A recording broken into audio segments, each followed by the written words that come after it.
Welcome back, Ultimate Explorers. Today, we're exploring the lost city beneath the ocean, Japan's mysterious Atlantis. What if I told you there's a lost city, an Atlantis of the East, hidden just beneath the waves off the coast of Japan? And what if its very existence could rewrite everything we thought we knew about the ancient world, hinting at a civilization far older and more advanced than even the Great Pyramids of Giza? This isn't just a fantasy. For some, it's a reality submerged in the deep blue. Back in 1986, a local diver named Kihachiro Aratake was out scouting new spots for tourists to watch hammerhead sharks. As he navigated the powerful currents off a remote Japanese island, he stumbled upon something that just defied explanation. Rising from the seabed was a colossal stone structure with vast, flat terraces, impossibly straight lines, and shapes that looked like giant steps climbing toward the surface.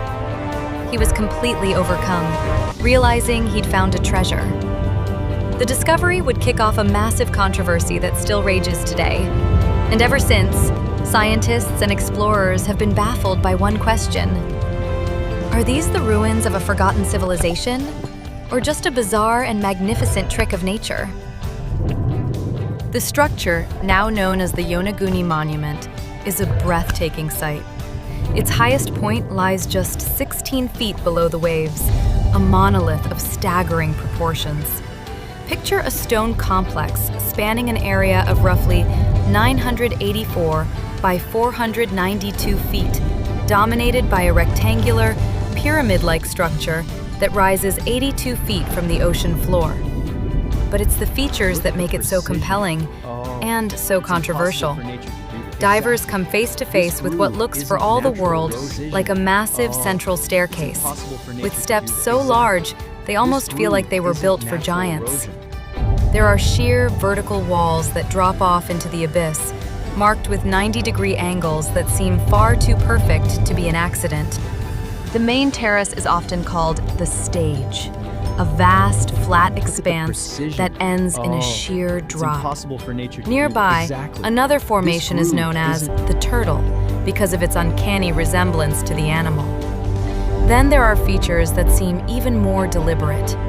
Two enormous parallel megaliths that look like a gateway, and another structure that feels like a triumphal arch. It's no wonder the site was almost immediately nicknamed Japan's Atlantis.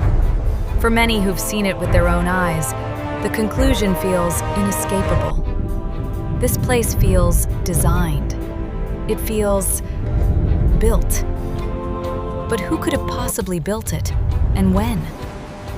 The answer proposed by one man would challenge the very timeline of human history. Enter Professor Masaaki Kimura, a respected marine geologist from Japan's University of the Ryukyus.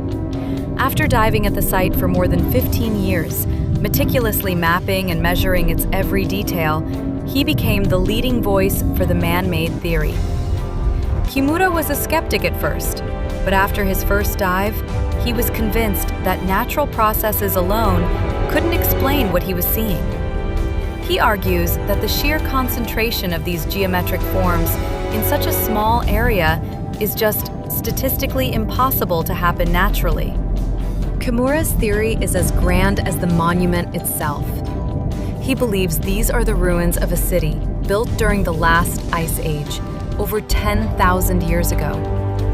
Back then, sea levels were hundreds of feet lower, and this structure would have been on dry land. It was only submerged when the glaciers melted and the oceans rose. He has identified what he claims are the ruins of a castle, 5 temples, and a massive stadium, all connected by roads and protected by huge retaining walls. He points to features like round holes he interprets as post holes for wooden pillars, and even claims to have found carvings, including one that looks like a human face. Kimura has even linked the Yonaguni Monument to the legendary lost continent of Mu, a mythical Pacific civilization said to have been swallowed by the sea. If he's right, and this city is that ancient, it would mean an unknown civilization was building complex stone structures thousands of years before the first stones were laid at Stonehenge or Giza. It would force us to admit that we've missed an entire chapter of the human story, one that's now buried in the silent, crushing depths of the ocean. But for every romantic theory of a lost city, there's a cold, hard, scientific counter-argument. The main skeptic in the Yonaguni story is Dr. Robert Schoch, a geologist and associate professor of natural sciences at Boston University. After diving the site himself, Schoch came to a starkly different conclusion. "I'm not convinced that any of the major features or structures are man-made," he stated. "They're all natural." Schoch's explanation is grounded in what he calls basic geology. The monument is made of sandstone, a rock that has a natural tendency to break along straight, parallel lines called bedding planes. The entire region is part of the Pacific Ring of Fire, which means it's an area with intense tectonic activity and frequent earthquakes.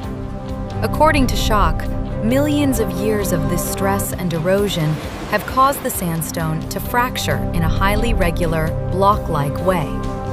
Those perfect 90-degree angles and straight lines? That's simply how this specific type of rock breaks under pressure. The grand staircases? Just horizontal layers of sandstone that have naturally separated.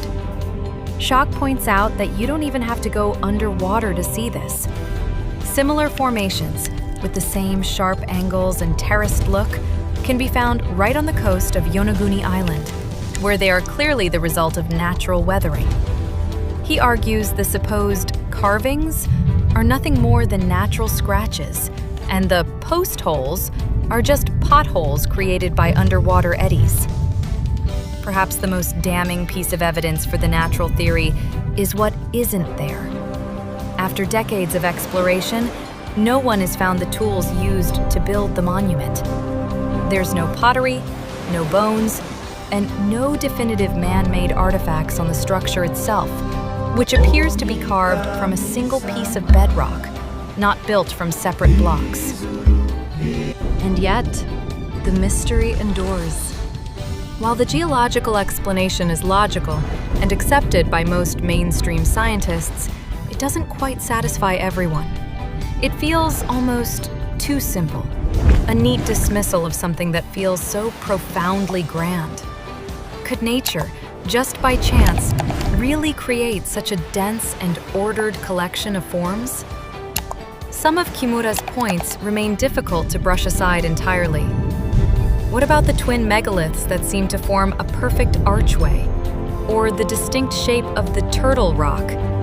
And what about his claim that there's no erosion debris at the base of the massive vertical walls, which he argues should be there if they were carved by millennia of natural forces? Some divers who have seen the monument with their own eyes have suggested a middle ground. What if the base structure is natural, but was recognized and modified by ancient people? A sort of natural temple that humans adapted for their own purposes.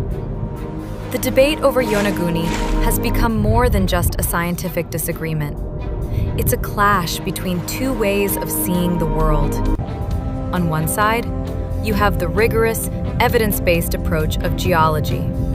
On the other, a powerful, almost spiritual desire to believe in a lost golden age, in mysteries hidden in the deep, and in the idea that our history is far grander than we dare to imagine.